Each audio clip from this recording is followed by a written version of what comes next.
नमस्कार दोस्तों, कैसे हैं आप सभी। एक बार फिर से मैं आशीष पांडे आप सभी का स्वागत करता हूं आपकी अपनी क्लास ट्रिक टॉक क्लासेस में।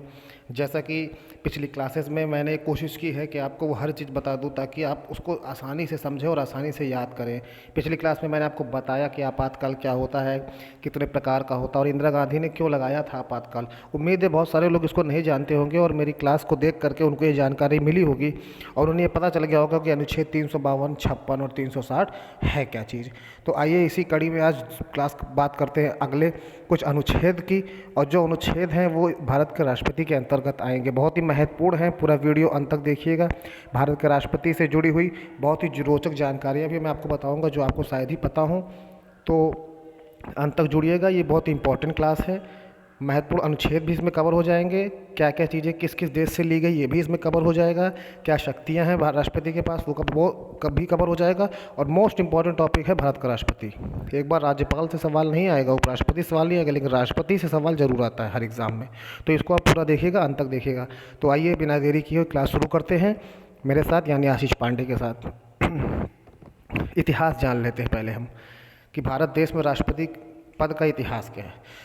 तो देखिए, जब 15 अगस्त 1947 को भारत आज़ाद हुआ तो क्या हुआ, तुरंत तो कोई कमेटी बन नहीं जाएगी, है ना, कि तुरंत राष्ट्रपति किसी को बना दे। तो ये हुआ ये कि एक अंतरिम व्यवस्था की गई, उसके तहत जो एक राष्ट्र प्रमुख का पद बनाया गया। किसका पद बनाया गया? राष्ट्र प्रमुख का पद बनाया गया भारत के। और किसको बनाया गया? जो भारत का उस वक्त गवर्नर जनरल था उसको जो है राष्ट्र प्रमुख का पद बना दे दिया गया। ठीक है, ये हो गया। प्रधानमंत्री की सलाह पर उसको नियुक्त करना था और एक राष्ट्र प्रमुख का पद बना दिया गया। लेकिन ये एक टेम्प्रोरी था, परमानेंट नहीं था। इसको परमानेंट करने के लिए क्या किया गया कि आज़ादी से पहले जब आज़ादी मिली तो आखिरी वायसराय कौन थे हमारे? वो थे लॉर्ड माउंटबेटन। वो थे हमारे लॉर्ड माउंटबेटन, आखिरी वायसराय थे। और जब आज़ादी मिल गई तो उसके बाद जो पहले और अंतिम इकलौते जो क्या कहते गवर्नर थे भारत के, वो थे चक्रवर्ती राजगोपालचारी। तो भारत के इकलौते भारतीय मूल के गवर्नर जनरल बने थे। अब जब संविधान बन गया और 26 जनवरी 1950 को संविधान लागू हो गया, ये 26 जनवरी 1950 को, तब क्या किया गया कि डॉक्टर राजेंद्र प्रसाद को पहला राष्ट्रपति बना दिया गया। भारत देश का पहला राष्ट्रपति बना दिया गया और राष्ट्रपति पद उस दिन से गठित हो गया। तो ये तो हुआ इतिहास। आइए बात करते हैं कि राष्ट्रपति की जो योग्यता है, राष्ट्रपति की जो योग्यता है वो क्या आती है। तो राष्ट्रपति का जो पद है वो संविधान में अनुच्छेद 52 के तहत आता है। संविधान में अनुच्छेद 52 के तहत राष्ट्रपति का पद रखा गया है। अब 52 के बाद अनुच्छेद 58 में राष्ट्रपति बनने की योग्यता रखी गई है। अब राष्ट्रपति कौन बन सकता है? अरे हम भी बन सकते हैं, आप भी बन सकते हैं, बशर्ते ये योग्यता होनी चाहिए जो मैं बता रहा हूँ। 35 साल से अधिक हो, मेरी एज तो नहीं है, तो 35 साल से अधिक हो। उसके बाद लोकसभा का सदस्य बनने की योग्यता होनी चाहिए। किसी प्रकार का सरकार के अधीन कोई लाभ ना हो, किसी पद पर ना हो। और कि कौन कौन खड़ा हो सकता है राष्ट्रपति पद के लिए, ये देखिए। तो इसका मतलब है हम और आप अभी खड़े हो नहीं सकते। तो वर्तमान राष्ट्रपति यानी कि जो रामनाथ कोविंद हैं, अगर इनको महामहिम रामनाथ कोविंद जो कानपुर आने वाले हैं कुछ 1-2 दिनों के अंदर, और कुछ दिन पहले आए भी थे, आएंगे रामलला के दर्शन करने के लिए, अयोध्या भी आएंगे, तो ये जो है दोबारा राष्ट्रपति बनने का चुनाव लड़ सकते हैं। जो वर्तमान उपराष्ट्रपति हैं श्री वेंकैया नायडू, ये भी चुनाव लड़ सकते हैं राष्ट्रपति बनने के लिए, और हक है, क्यों ना लड़े भाई, प्रमोशन तो हर आदमी को चाहिए। उसके बाद किसी भी राज्य के राज्यपाल जो हैं, मान लीजिए उत्तर प्रदेश के राज्यपाल हैं आनंदीबेन पटेल, तो इनको इलेक्शन लड़ सकते हैं ये राष्ट्रपति के चुनाव का। और भारत देश के संघ के किसी भी राज्य के जो मंत्री हैं वो राष्ट्रपति पद का चुनाव लड़ सकते हैं। अब राष्ट्रपति पद के चुनाव के लिए अगर कोई विवाद होता है तो वो उच्चतम न्यायालय उसके लिए बैठा हुआ है ना, सुप्रीम कोर्ट उसके लिए बैठा हुआ है। चीफ जस्टिस ऑफ इंडिया जो इस वक्त हैं VS रमणा, वो बैठे हुए हैं उस विवाद को हल करने के लिए। अब बात करते हैं राष्ट्रपति का जो चुनाव है वो कैसे होता है। मोस्ट इंपॉर्टेंट है, ये अनुच्छेद 54 में आता है। तो अनुच्छेद 54, 4 से 54, 4 से चुनाव। अनुच्छेद 54, 4 से 54, 4 से चुनाव, किसका चुनाव? राष्ट्रपति का चुनाव। तो अनुच्छेद 54 से राष्ट्रपति का चुनाव होता है। किस प्रणाली के तहत होता है? कई बार पूछा गया। एकल संक्रमणीय मत पद्धति के द्वारा होता है। और ये प्रणाली कहाँ से ली गई है? ये प्रणाली ली गई है आयरलैंड से। ये प्रणाली ली गई है आयरलैंड लैंड से ये प्रणाली ली गई है। कौन कौन वोट डाल सकता है? तो वोट डाल सकते हैं कौन कौन? लोकसभा, राज्यसभा के सदस्य, और कौन डाल सकता है? पता है आप लोगों को? पता होगा, जाहिर सी बात है, लेकिन फिर भी मैं बता रहा हूँ आपको कि लोकसभा और राज्यसभा के संसद सदस्य डाल सकते हैं, और जो राज्य की विधानसभा हैं उनमें जो निर्वाचित सदस्य हैं, विधायक, ये भी वोट डाल सकते हैं। ठीक है। अब जो अभी तो नवीन जो एक व्यवस्था बन गई है उसमें पांडिचेरी और दिल्ली को भी शामिल कर लिया गया है इसमें। ठीक है, पहले ये दोनों शामिल नहीं थे। और राष्ट्रपति पद के उम्मीदवार के लिए जो निर्वाचक मंडल जाता है उसमें 50 सदस्य होते हैं जो उसके लिए प्रस्ताव पेश करते हैं कि हाँ ये भैया राष्ट्रपति बनने वाले हैं, और 50 सदस्य उसके अनुमोदक होते हैं। मतलब टोटल 100 सदस्य का मंडल होता है, निर्वाचक मंडल, जिसमें 50 प्रस्तावक होते हैं और 50 अनुमोदक होते हैं। 50-50 होते हैं, यानी टोटल जो सदस्य निर्वाचन मंडल होता है 100, 50 बनते हैं इधर प्रस्तावक और 50 बनते हैं इधर प्रस्तावक, तो 50 बनते हैं प्रस्तावक और 50 बनते हैं अनुमोदक। तो 4 से 54 और 4 से चुनाव, ये हो गया आपका अनुच्छेद 54। अनुच्छेद 52 राष्ट्रपति, अनुच्छेद 54 राष्ट्रपति का चुनाव, अनुच्छेद 58 राष्ट्रपति की योग्यता। अब बात करते हैं कि राष्ट्रपति चुन तो लिया जाता है, लेकिन ऐसा तो है नहीं कि राष्ट्रपति को हटाया भी नहीं जा सकता। तो राष्ट्रपति को हटाया जा सकता है किससे? राष्ट्रपति को हटाया जा सकता है अनुच्छेद 61 के तहत राष्ट्रपति को हटाया जा सकता है, जिसको महाभियोग बोलते हैं। और ये महाभियोग कहाँ से लिया गया है? ये महाभियोग लिया गया है अमेरिका से।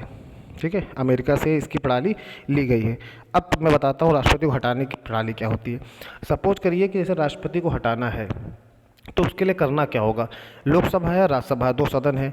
मान लीजिए लोकसभा में प्रस्ताव लाया जाता है, लोकसभा में प्रस्ताव लाया जाता है, तो लोकसभा में प्रस्ताव लाया जाता है और मान लीजिए लोकसभा में 400 सदस्य हैं संसद के, तो उन 400 सदस्यों में से मिनिमम 1/4, अब 400 का 1/4 तो आप सभी लोग कर सकते हैं, यानी कि 100, मिनिमम 100 लोग, 1/4 लोगों को साइन करना होगा इस महाभियोग के खिलाफ प्रस्ताव लाने के लिए।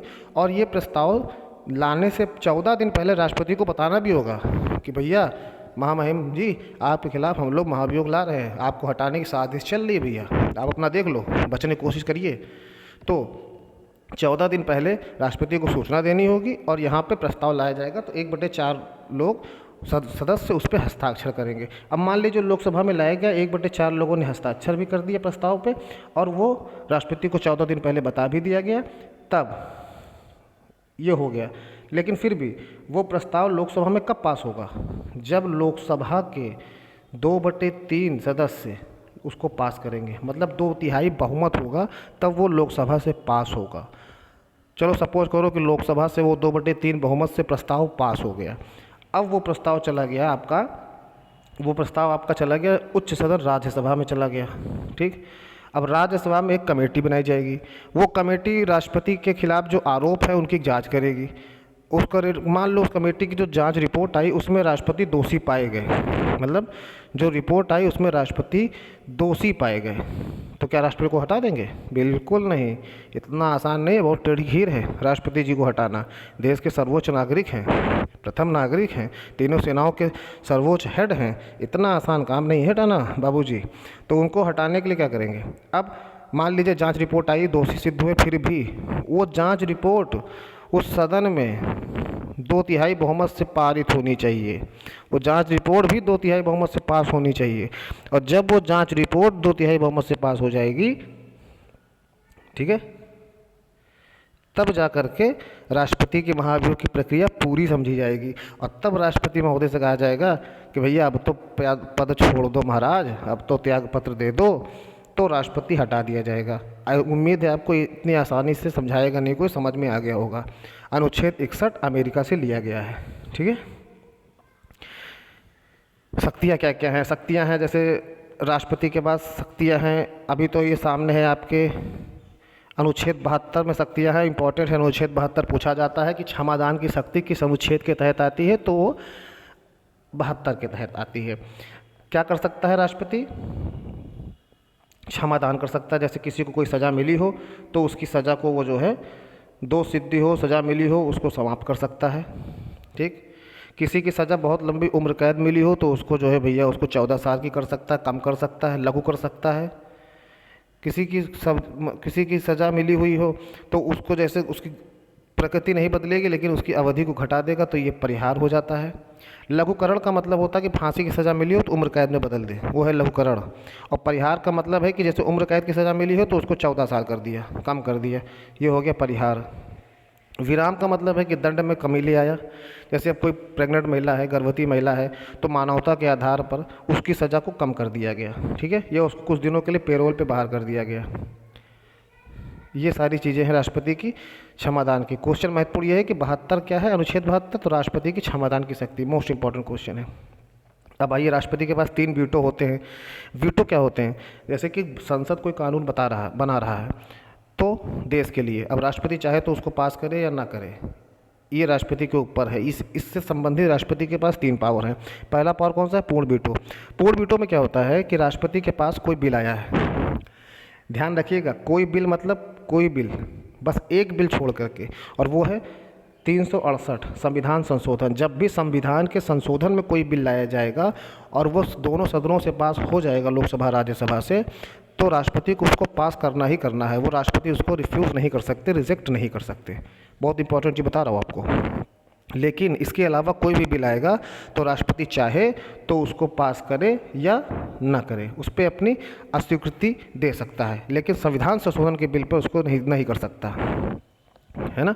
लेकिन अभी तक भारत में ऐसा हुआ नहीं है, और जब भी कभी ऐसा होता भी है तो समझ लीजिए कि प्रधानमंत्री ने चाहा और राष्ट्रपति ने उस बिल को रिजेक्ट कर दिया।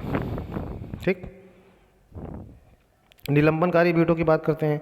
ये भी वही चीज़ है कि संविधान संशोधन और धन विधेयक बिल को छोड़ करके राष्ट्रपति के पास कोई बिल गया, सपोज करिए किसान बिल है, वो राष्ट्रपति के पास गया, राष्ट्रपति महोदय ने कहा कि भैया इसको पुनर्विचार करो, और इसको वापस संसद में भेज दिया कि भैया इस पर पुनर्विचार करो, लेकिन फिर संसद ने उसको पास करके फिर राष्ट्रपति के पास भेज दिया, तो अब राष्ट्रपति को उसको पास करना पड़ेगा। मतलब ज़्यादा से ज़्यादा एक बार उसको अड़ंगा लगा सकते हैं राष्ट्रपति महोदय, दूसरी बार उसको पास करना ही पड़ेगा। तो ये है निलंबनकारी वीटो। रामस्वामी वेंकट रमण ने सबसे पहले इसका इस्तेमाल इसलिए किया था क्योंकि उनकी मर्जी के बिना या उनसे पूछे बिना, अनुमति के बिना एक कोई बिल था, वित्तीय बिल, वो संसद से पास हो गया था। इससे वो नाराज़ होकर के उन्होंने इसको पास करने के बजाय वापस संसद में भेज दिया कि भैया इसको फिर से इस पर पुनर्विचार करिए। तीसरा है आपका पॉकेट वीटो। मैंने इसको पिछली क्लास में बताया कि ज्ञानी जैल सिंह ने किया था इसका इस्तेमाल भारत में सिर्फ एक बार। इसका मतलब ये कि अगर कोई राष्ट्रपति चाहे तो वो कोई बिल पास हो ही नहीं सकता। दोनों सदनों से पास हो गया, लोकसभा राज्यसभा से, लेकिन फिर भी उसको अपनी जेब में डाल लिए, और जब तक वो अपने पद पे हैं तब तक जेब में डाले बैठे हैं, उसको पास नहीं कर रहे हैं। तो यही है पॉकेट वीटो। अब कोई दूसरा राष्ट्रपति आएगा तो वो भले पास कर दे, लेकिन मौजूदा जो वो नहीं करेगा, तो ये पॉकेट वीटो, जेब में डाल लिया और भूल गए। तो ये किसने किया था? ज्ञानी जैल सिंह ने किया था। एक भारतीय डाक बिल आया था, उसके लिए इन्होंने उसको अपनी जेब में रख लिया, और जब तक वो राष्ट्रपति रहे उसको पास नहीं किया। इसके बाद दूसरे जो कोई राष्ट्रपति आए उन्होंने उसको पास कर दिया। तो ये है पॉकेट वीटो। कुछ रोचक जानकारियाँ मैं आपको बता रहा हूँ। डॉक्टर राजेंद्र प्रसाद देश के सबसे लंबे समय तक राष्ट्रपति रहे, और पहले राष्ट्रपति थे जिन्होंने 2 कार्यकाल संभाले। डॉक्टर सर्वपल्ली राधाकृष्णन पहले उपराष्ट्रपति थे जो राष्ट्रपति बने, और 5 सितंबर को शिक्षक दिवस के तौर पर इनका जन्मदिवस मनाया जाता है। जाकिर हुसैन देश के पहले मुस्लिम राष्ट्रपति थे और सबसे कम समय तक रहे, और इनकी मौत जो है, मृत्यु है, जब ये राष्ट्रपति रहे तभी हो गई, मतलब कार्यकाल के दौरान इनकी मृत्यु हो गई। कार्यवाहक राष्ट्रपति बनने वाले उपराष्ट्रपति वारागिरी वेंकट गिरी थे, इन्हें भारत रत्न भी दिया गया। देश के सबसे कम उम्र के जो राष्ट्रपति थे वो संजीव रेड्डी थे, आंध्र प्रदेश के मुख्यमंत्री भी थे। फिर ज्ञानी जैल सिंह पहले ऐसे सिख राष्ट्रपति थे जिनके कार्यकाल में प्रधानमंत्री की मृत्यु हुई, और प्रधानमंत्री कौन थी? इंदिरा गांधी, जिनका असैसिनेशन हो गया था, मतलब उनको हत्या कर दी गई थी। और देश के पहले दलित राष्ट्रपति हैं रमन नारायण, देश के पहले दलित राष्ट्रपति थे, सबसे उम्रदराज भी थे। और दूसरे कौन हैं जो मौजूदा हैं? श्री रामनाथ कोविंद जी, देश के दूसरे राष्ट्रपति हैं, दलित। पहले वैज्ञानिक थे जो राष्ट्रपति बने हैं, उनका नाम है अब्दुल कलाम। हमारे आपके सबके प्रिय, सबसे लोकप्रिय doctor APJ Abdul Kalam, salute है इनको। इनको पीपुल्स प्रेसिडेंट कहा जाता था, मतलब जनता का राष्ट्रपति कहा जाता था, और 1977 में भारत रत्न से सम्मानित हुए। प्रतिभा देवी पाटिल देश की पहली महिला राष्ट्रपति थी। देश के पहले पहले ऐसे चीफ जस्टिस जो राष्ट्रपति बने वो थे मोहम्मद हिदायत उल्लाह। 4 राष्ट्रपति भारत रत्न से नवाजे जा चुके हैं, राधा कृष्णन, राजेंद्र प्रसाद, जाकिर हुसैन, एपीजे अब्दुल कलाम।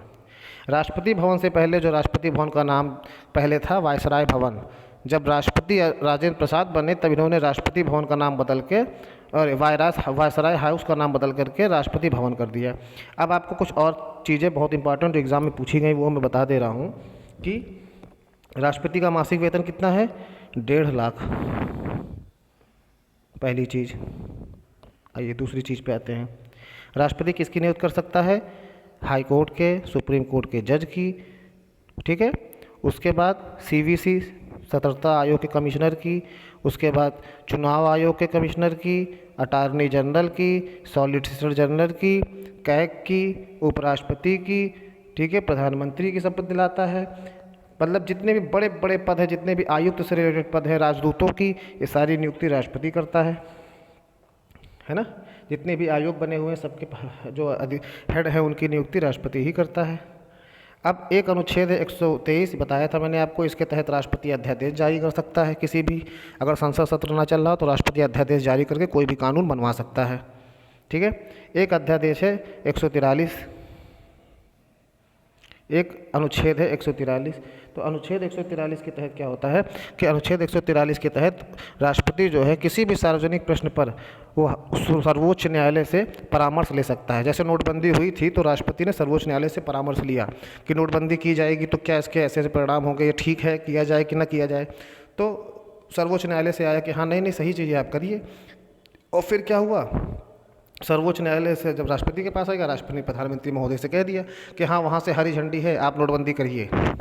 तो इससे क्या होगा कि बाद में कोई उसके खिलाफ कोर्ट भी जाएगा तो कुछ होगा नहीं, क्योंकि पहले से ही सुप्रीम कोर्ट से उसके लिए हरी झंडी मिल चुकी है 143 के तहत, ठीक है। तो ये है 143 का अनुच्छेद।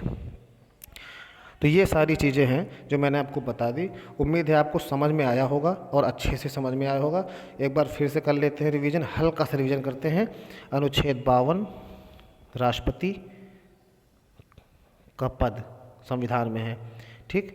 उसके बाद अनुच्छेद 54 यानी 4 से 4 चुनाव, ठीक है, ये हो गया। उसके बाद 58 योग्यता, 58 यानी कि योग्यता हो गया। उसके बाद अनुच्छेद 72 मोस्ट इम्पॉर्टेंट है, क्षमादान। 72 बार क्षमा किया फिर भी तुम नहीं माने हैं। अनुच्छेद 61 महाअभियोग, ठीक है, महाअभियोग। अनुच्छेद 61 राष्ट्रपति को हटाना, ये बहुत इंपॉर्टेंट है इतने सारे। और राष्ट्रपति से 2 अनुच्छेद बहुत इंपॉर्टेंट है, 123 यानी अनुच्छेद अध्यादेश के लिए, और 143 सर्वोच्च न्यायालय से परामर्श के लिए। तो ये सारी चीज़ें हैं जो मैंने आपको बताई। उम्मीद है आपको अच्छे से समझ में आया होगा। इसको पूरा पढ़ लीजिएगा और वीडियो पूरा शेयर कर दीजिएगा, सब्सक्राइब कर लीजिएगा। मैं आशीष पांडे आपको स्क्रीन पे दिख रहा हूँ। एक बार फिर से हाथ तो नहीं जोड़ा हूँ लेकिन फिर भी रिक्वेस्ट कर ले रहा हूँ कि trick talk classes by Ashish Pandey sir को प्लीज़ सब्सक्राइब शेयर प्यार दीजिए और बहुत बहुत शेयर करिए। फिर मिलते हैं नेक्स्ट वीडियो में, तब तक के लिए बहुत बहुत धन्यवाद। जय हिंद, जय भारत।